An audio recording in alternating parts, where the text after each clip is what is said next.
Futures and options on futures trading involve substantial risk and is not a suitable investment for all types of investors. Past results are not necessarily indicative of future results. When I use the word I in this video, it refers to what I teach in my charting course or what I offer in my twice daily oral and written updates. Prices shown on charts and quote boards are in real time and take into account all known activity up to this point in time. And if you'd like to read more of this disclaimer, simply hit the pause key on your video player. Good afternoon. Ira Epstein of Linn & Associates with your metals market update for this wild trading day. And it is Wednesday, the 5th of April, 2017. And we're probably just after 3:30 p.m. Central Daylight Time. Let me tell you, you see the last price in gold here? The settlement was almost $10 lower than that. What happened is the 1 o'clock meeting notes that came out from the FOMC. The market at first is looking at them, and I read those notes, and I didn't see a hawkish Fed.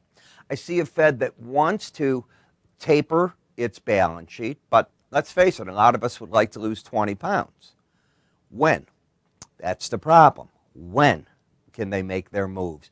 And the market started thinking about that. I did an interview with the Wall Street Journal probably, I want to say 1:30.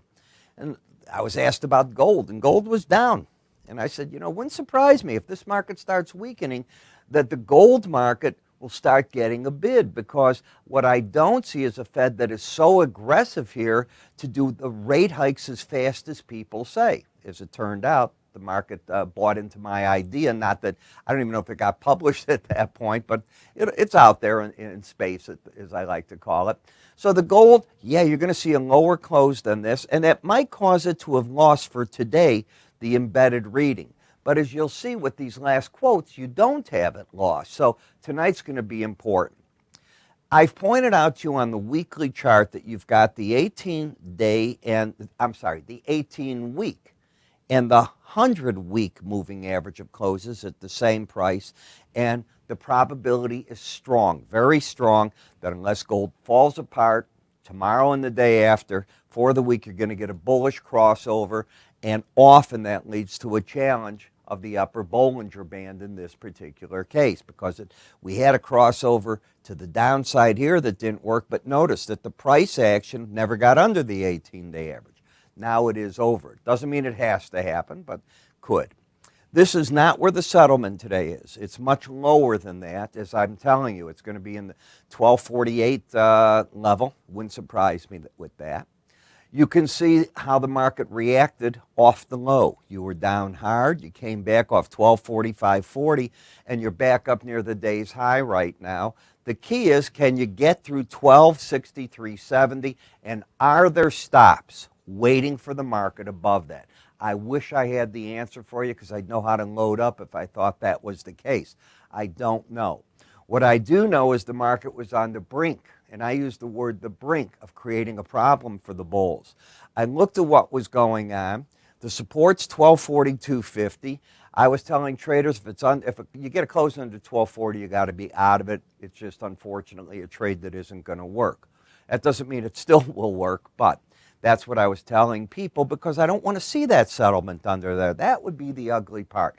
First off, it could create a situation of what we could call equal to lower highs and then lower lows under the 18-day average. There's nothing bullish about that. But what did happen is the embedded slow stochastic came roaring back to an 83 reading on the close. It was down into the mid-70s. In fact, both numbers at one point got under 80, and I'm going, here's another trade that I'm looking for, that breakout in the metals and can't seem to get it. I am not saying it happened yet, but I'm saying there was a rescue today for that market. In the gold ETF, you can see you've come back to unchanged, and that's pretty good. That's one tick off the day's high. You were almost $1.20 lower than that, so here too is a rescue, but it's got to get up and over 119.77, and it kept that bullish embedded reading, which is so important. Gold miners threw out a new buy signal into an overbought condition. Why do I say a buy signal? Because now it's changed itself back to higher lows, higher highs. So traders that look at that as a pattern would say, okay, that's a buy signal. Countering it and keeping you away from the buy signal is the fact that the market's overbought. The most I'm looking for in this surge, if it can continue, and I don't know that it will because of being overbought, is 23.90. The gold-silver ratio sort of hanging in on the close, but we have to see where it actually settled. That's going to be the important thing. I don't think it got under the 68.55 level. And as you can see, silver came back off its lows as well. It got to 18.14.5, but it was never down as much as gold, and it was never in violation of its embedded reading. Frankly, if silver gets over 18.43, I think you could attract even further buying in this market. Wouldn't surprise me because you've got an embedded reading in the futures and one right here, as you can see, in the ETF of SLV. So I think the key is to make higher highs on a Thursday and then carry that through for the end of the week so the weekly charts look even stronger than they are. We'll see if that can happen. Now in copper, there's a lot going on. Part of what is going on is the Chinese came back today from a two-day holiday. They looked at the market, they liked what they saw. Escondida mine, that is back at work, but now we have some problems because the strike there has people saying from that mine, you know, Chile, we can't deal with this every year. We've got to find a better way to get this going. And in the Grasberg mine, which is a real problem in Indonesia, it appears to me that what's happening, I think it's Freeport owns that mine, they're saying, you know, we're not going to go back to full production. The government wants local ownership. The government wants this. They're only giving a 6-month export license. Maybe we just gradually work a bit here, and instead of feeding the hands of the government during that 6 months, going 100% all out, make them feel some of the pain so negotiations go on to end this. That's a nasty mess. So it might take more of this off the market. Plus, there's some other strikes that were announced. Even South Africa's talking its miners going out on strike in copper. In the platinum market, about unchanged, but I don't know where the settlement is yet, but the battleground's crystal clear. It is the 100-day, the 18-day average, green and the red, fighting each other with pretty flat momentum. Price is not leading anything there. The palladium market might have an outside day up. I've got to see the closes, and I didn't see them before I was doing this, but it is very overbought. The June dollar index, look at this reversal. Tell me the number it ran into momentum against. We were talking the past few days. I said it's going to have layers of resistance between the 100-day average and the upper Bollinger Band. It's exactly what's happening. You're overbought as can be. Was today's FOMC statements that were released at 1 o'clock just enough to take some of the steam out of this market temporarily? It might be. It also might be, and you've got to consider this, that President Trump's got his meeting with Premier Xi starting on Friday.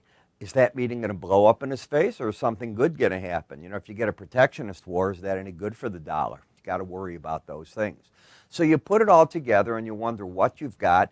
Energy markets didn't help anything because the EIA report showed a large build in crude oil stocks. The market was expecting a decline, a good one.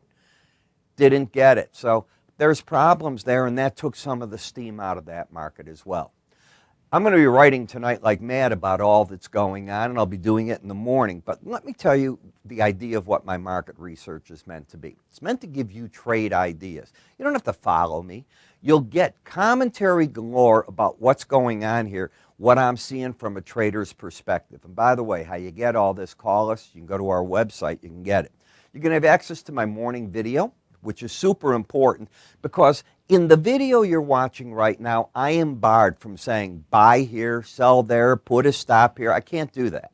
The government says that I am allowed to talk chart patterns, as we're doing, in a general term, and that's what I try to do. I'm allowed to give an idea. Here's what I think the pros are doing, not doing.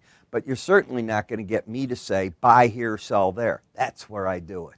I do it there because I give you a user ID and a password, and with that, you're not considered general audience. You're be it a free access to my subscriber base, a paid subscriber, whatever it is. So you get all of it that way.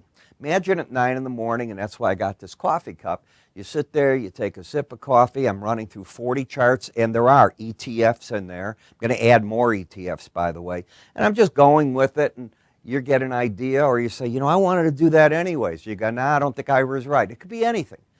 Call us, go to our website, or click right up here for your free access for 20 days if you haven't tried it before. If you have, I'm sorry. Then subscribe. You have a great day. I'm Ira Epstein.